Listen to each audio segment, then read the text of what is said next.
ദൈവനാമം മഹത്വപ്പെടട്ടെ. കർത്താവിൽ പ്രിയ വിശ്വാസികളുടെ സമൂഹമേ, നിങ്ങളെ ഏവരെയും വീണ്ടും വരുമെന്ന് അരുളിച്ചെയ്ത് ഉദ്ധിതനായ കർത്താവായ യേശു ക്രിസ്തുവിന്റെ നാമത്തിൽ വളരെ സ്നേഹത്തോടെ വിനയത്തോടെ പ്രഭാതവചനത്തിലേക്ക് സ്വാഗതം ചെയ്യുന്നു. ഇന്നത്തെ ദിവസം ഈ മാസത്തെ 25-ാമത്തെ ദിവസമാണ്. വാരാന്ത്യമാണ്. ഈ വർഷത്തിലെ 115-ാമത്തെ ദിവസമാണ്.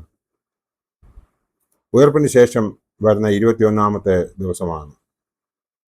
486-ാമത്തെ എപ്പിസോഡ് ഇന്ന് പബ്ലിഷ് ചെയ്യുന്നതിനായി ദൈവത്തിൽ ശരണപ്പെടുന്നു. ഇന്നത്തെ ധ്യാന വിഷയം: എങ്ങനെയാണ് നമസ്കരിക്കേണ്ടത്? എങ്ങനെയാണ് നമസ്കരിക്കേണ്ടത്?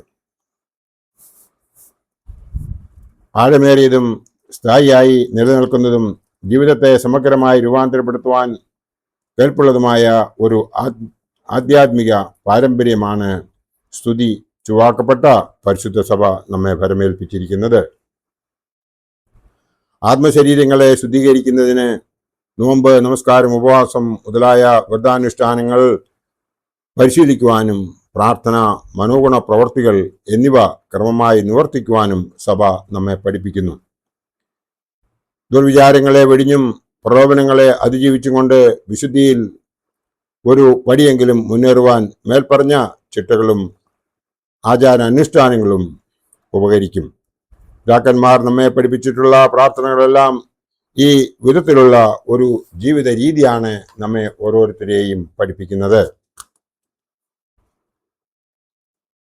ഭൗതിക ആവശ്യങ്ങൾ നിരനിരയായി ഉരവിട്ട് പ്രാർത്ഥിക്കുക ആധുനിക സഭകളുടെ രീതിയിൽ നിന്ന് തികച്ചും വ്യത്യസ്തമായ കാഴ്ചപ്പാടുകളോടെയാണ് സഭാപിതാക്കന്മാർ നമ്മുടെ ആരാധനാക്രമങ്ങൾ രൂപപ്പെടുത്തിയിരിക്കുന്നത്. ഭേദചിന്തകൾ ധ്യാന വിഷയമാക്കി പ്രാർത്ഥനയിലും ഉപവാസത്തിലും നമസ്കാരങ്ങളിലും അധിഷ്ഠിതമായ ഒരു അനുഗ്രഹീത ജീവിത ശൈലിയാണ് വിശുദ്ധ സഭ നമുക്ക് വാഗ്ദാനം ചെയ്തിട്ടുള്ളത്. ഇതിനാവശ്യമായ ക്രമീകരണങ്ങൾ ആദ്യ നൂറ്റാണ്ടുകൾ മുതൽ തന്നെ സുറിയാനി സഭാപിതാക്കന്മാർ നമുക്ക് വേണ്ടി ഒരുക്കിയിട്ടുണ്ട്. ദൈവത്തിൽ ആശ്രയിച്ചുകൊണ്ട് നിരന്തര പരിശീലനവും പരിശ്രമവും വഴിയായി ലഭ്യമാകുന്ന ദിവ്യമായ ഈ ആത്മീയത പൗരസ്ത്യ സഭയുടെ മാത്രം അമൂല്യ സമ്പത്താണ്. ഋഷിതുല്യമായ പിതാക്കന്മാർ അതനുസരിച്ചിട്ടുള്ളതും നമ്മോട് അപ്രകാരം സാക്ഷിച്ചിട്ടുള്ളതും ആകുന്നുവെന്ന് നമുക്ക് ഏവർക്കും അറിയാം. പാശ്ചാത്യവും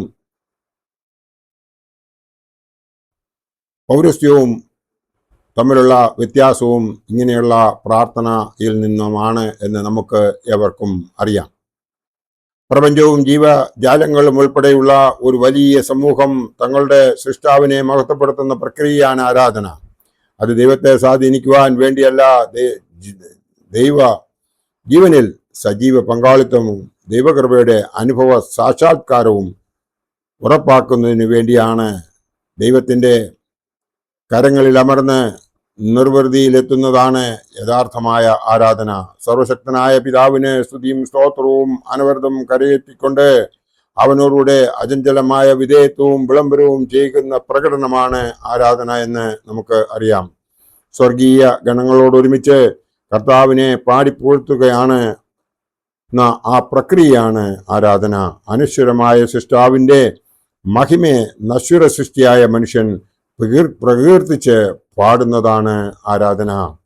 പൗരസ്ത്യ ആരാധനയിൽ ആത്മാവും മനസ്സും എന്ന പോലെ ശരീരവും ക്രമീകൃത രീതിയിൽ പങ്കെടുക്കുന്നു. കണ്ണുകൾ സ്വർഗോന്മുഖമാക്കി നിൽക്കുന്നത്, കൈകൾ നെഞ്ചത്ത് അടക്കി വയ്ക്കുന്നത്, കൈകൾ ആകാശത്തിലേക്ക് ഉയർത്തുന്നത്, കുനിഞ്ഞു വണങ്ങുന്നത്, കുമ്പിടുന്നത്, സാഷ്ടാംഗം പ്രണാമം ചെയ്യുന്നത്, ഹസ്തൂരി കൊടുക്കുന്നത് മുതലായവ ആരാധനയെ സ്വർഗസ്ഥ പിതാവിൻ്റെ തിരുമുമ്പാകെ താഴാഴ്മയോടെ വിധേയപ്പെട്ട് സ്വയം സമർപ്പിക്കുന്നതിൻ്റെ പ്രതീകങ്ങളാണ്.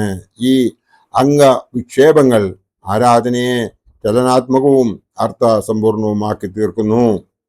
കുമ്പിട്ട് നമസ്കരിക്കുക എന്നത് സെമസ്റ്റിക് മതത്തിൽ പുരാതന കാലം മുതൽ നിലനിൽക്കുന്നിരുന്ന സമ്പ്രദായമാണ്. കുനിയുക, കുമ്പിടുക, സാഷ്ടാംഗം പ്രണാമം ചെയ്യുക എന്നിങ്ങനെ വിവിധ രീതിയിൽ നമസ്കാരം ചെയ്യുന്ന പതിവുണ്ട്. ബൈബിളിൽ ആരാധനയ്ക്ക് നമസ്കരിക്കുക എന്ന പദമാണ് പൊതുവെ ഉപയോഗിച്ച് കാണുന്നത്.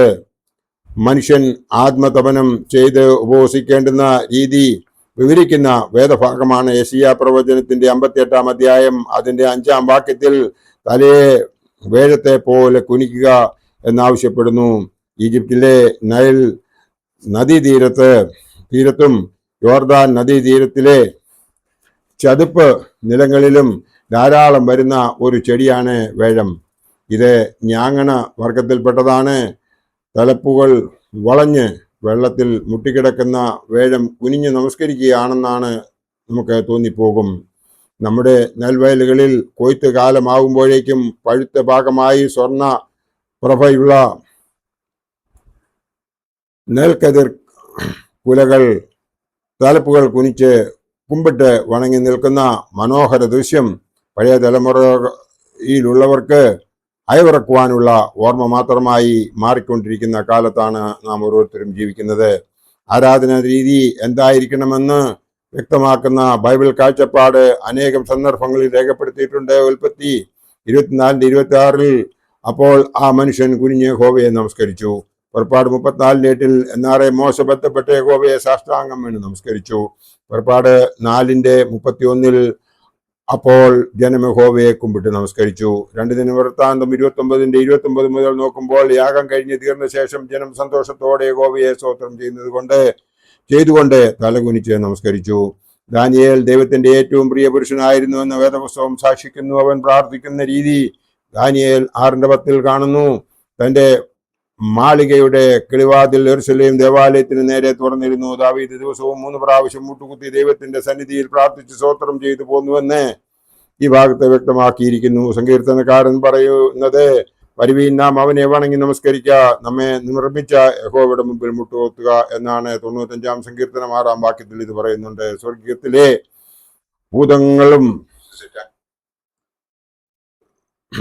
സ്വർഗത്തിലെ ദൂതന്മാരും വിശുദ്ധന്മാരും ആരാധിക്കുന്ന രീതി വെളിപ്പാട് പുസ്തകത്തിൽ വിവരിക്കുന്നുണ്ട്.